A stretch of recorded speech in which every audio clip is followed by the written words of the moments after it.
Assalamualaikum warahmatullahi wabarakatuh. Apa kabar kalian semua wahai ulul albab? Semoga kita semua selalu dalam lindungan dan rahmat Allah Subhanahu wa taala. Amin ya rabbal alamin. Kali ini kita akan iqra dan ngopi tentang bab untuk apa kita harus sholat. Kita akan mencoba untuk mencari jawabannya dari Al-Quran, hadis, dan di luar Al-Quran dan hadis.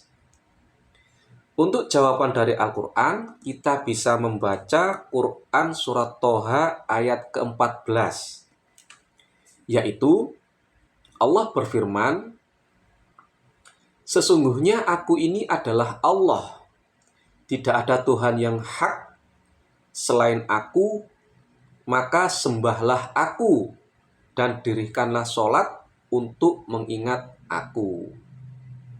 Secara awam sangat jelas sekali bahwa sholat itu untuk mengingat Allah. Tapi untuk lebih afdolnya kita harus membaca kitab-kitab tafsir yang kita miliki, atau kita bisa bertanya kepada ahlinya. Karena di sini ahlinya nggak ada, maka kita harus membaca kitab tafsir. Di dalam kitab Tafsir Al-Bayan karya Profesor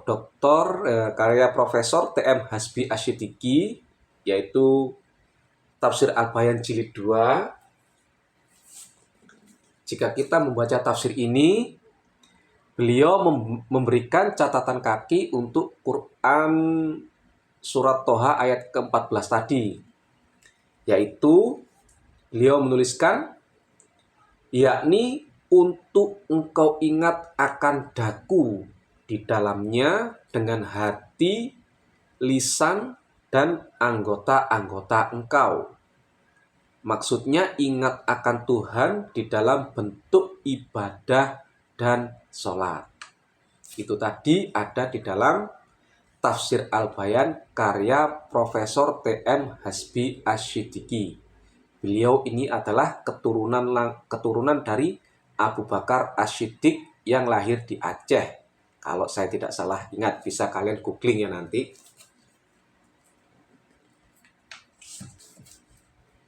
Lalu, jika kita membaca Tafsir Al-Azhar karya Profesor Dr. Hamka, tepatnya di juz 15 dan 16.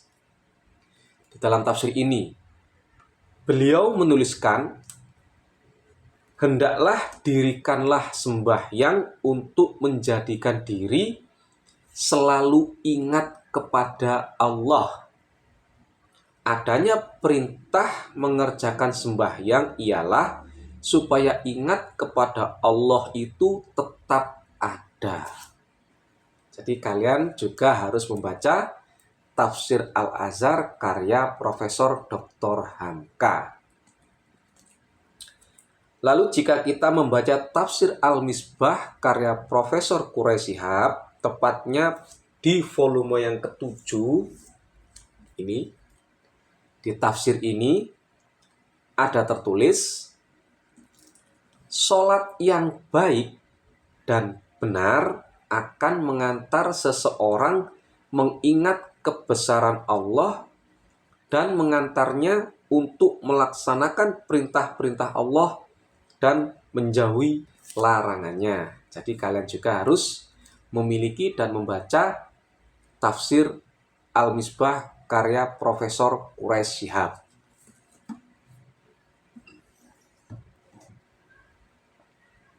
Jika kita membaca Tafsir At-Tabari, ya tentunya yang saya miliki yang terjemahan bahasa Indonesia.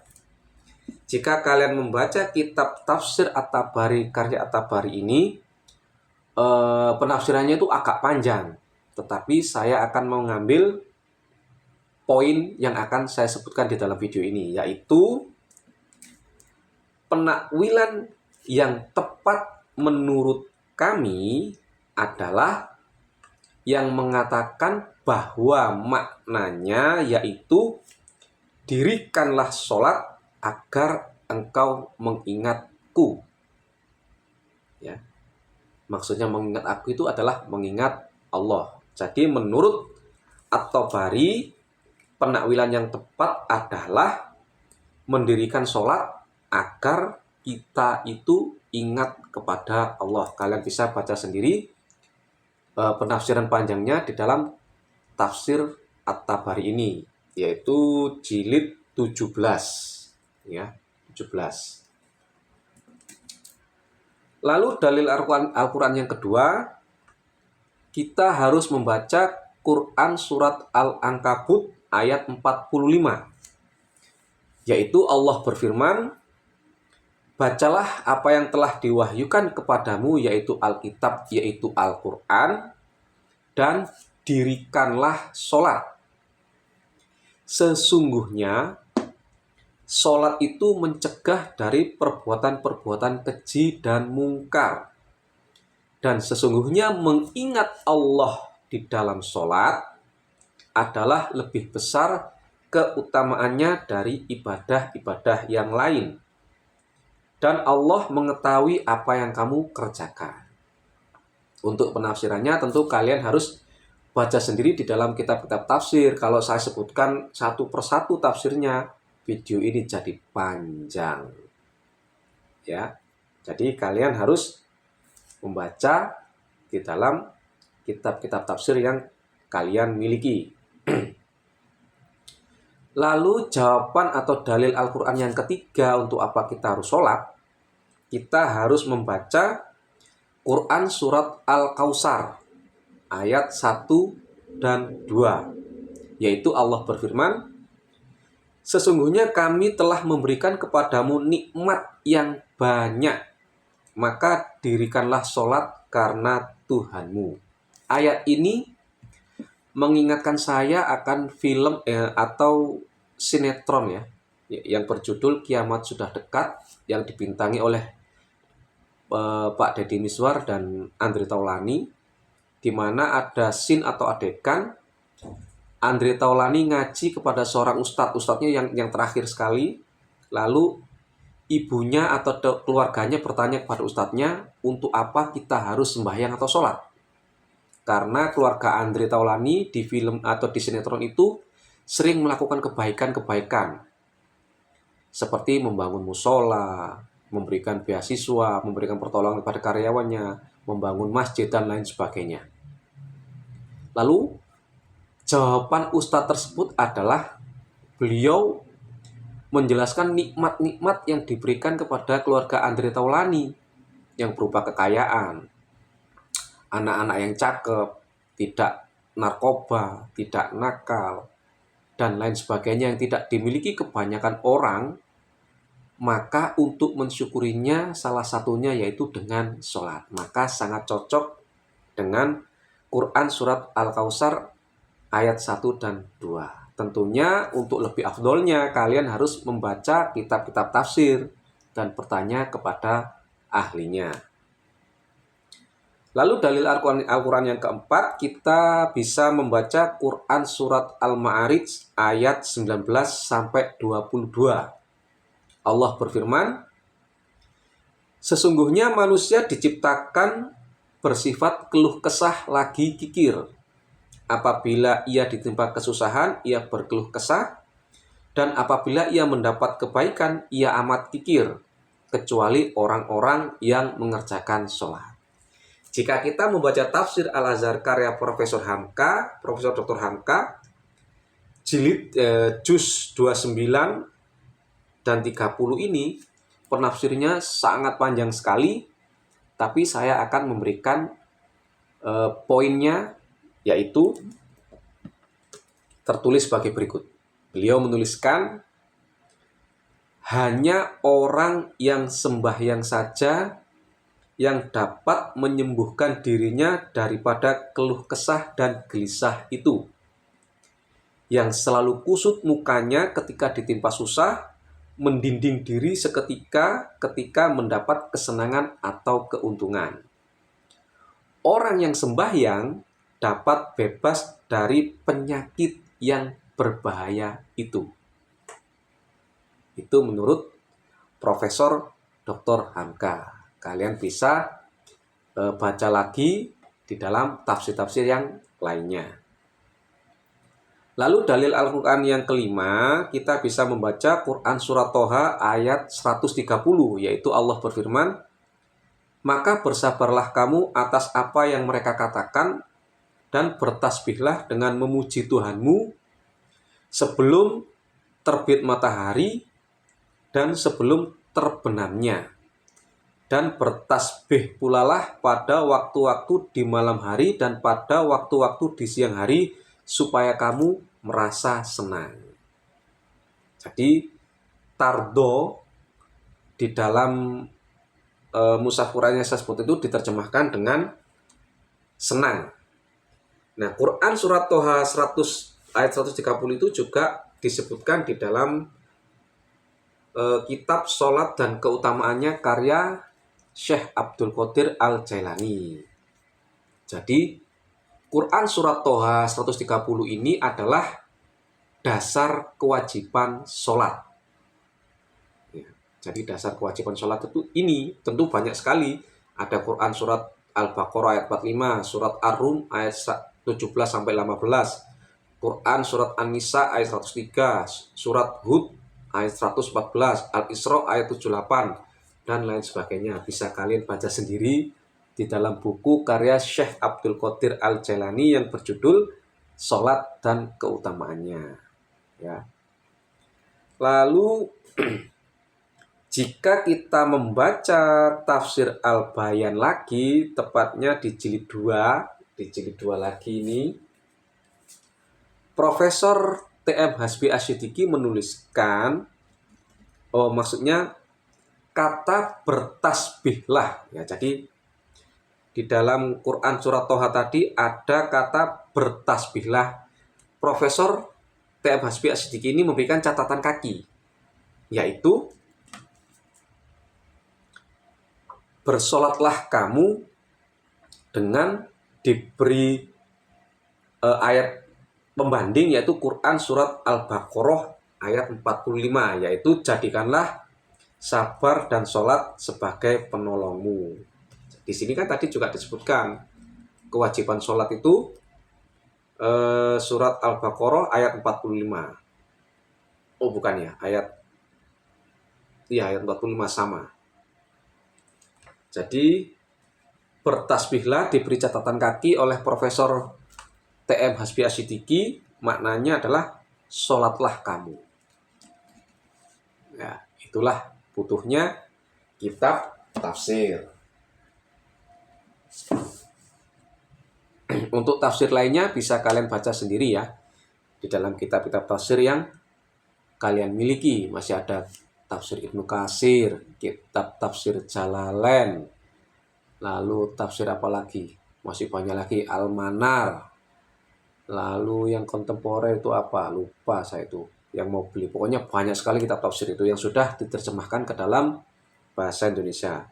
Dan masih banyak lagi dalil-dalil Quran yang lainnya yang tidak bisa saya sebutkan di sini. Dan jika kalian menemukannya, bisa kalian tulis di kolom komentar jika berkenan. Lalu di dalam dalil hadisnya ada banyak sekali dalil hadis yang menyebutkan untuk apa kita harus sholat, atau yang menjawab pertanyaan untuk apa kita harus sholat. Akan tetapi akan saya sebutkan 3 hadis saja. Hadis yang pertama, Nabi Muhammad SAW bersabda, orang yang sholat pada hakikatnya sedang bermunajat atau bermunajah kepada Tuhannya.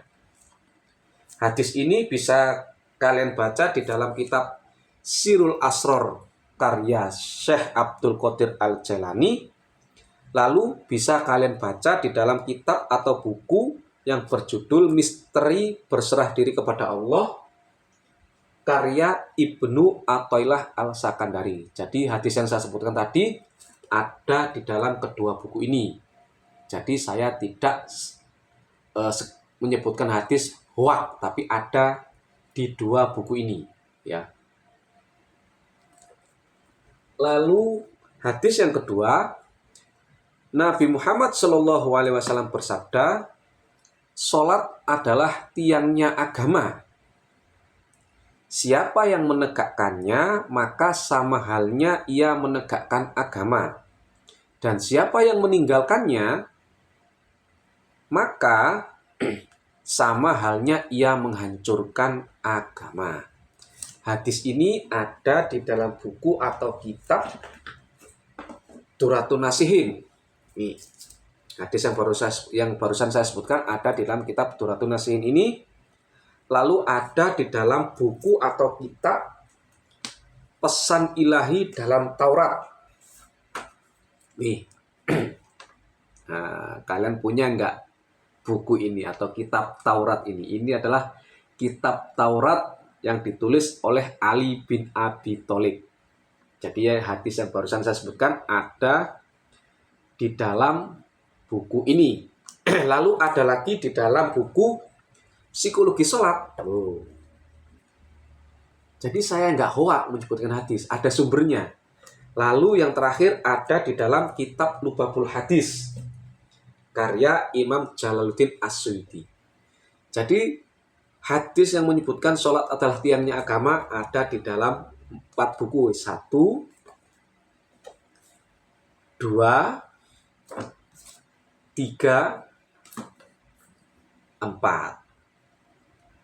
Kalau kebanyakan orang mengatakan hadis HR atau hadis riwayat Al-Bukhari, hadis riwayat Muslim, hadis riwayat At-Tirmizi, hadis riwayat An-Nasai dan sebagainya, tetapi tidak menyebutkan sumber kitabnya. Kalau saya kan menyebutkan sumber bukunya atau kitabnya, jadi bisa kalian buktikan dengan membacanya sendiri. Loh, halaman berapa Pak? Ada halamannya saya tulis, tapi tidak saya sebutkan di dalam video ini. Kalau kalian sudah memilikinya, akan saya sebutkan kalau kalian tanya. Lalu hadis yang terakhir, yaitu hadis yang ketiga. Nabi Muhammad SAW bersabda, nah ini hadisnya panjang ini, tapi mencakup jawaban utuh menurut saya tentang kenapa kita harus sholat. Ya. Nabi Muhammad SAW bersabda, sholat itu merupakan tiang agama yang di dalamnya terkandung 10 hal.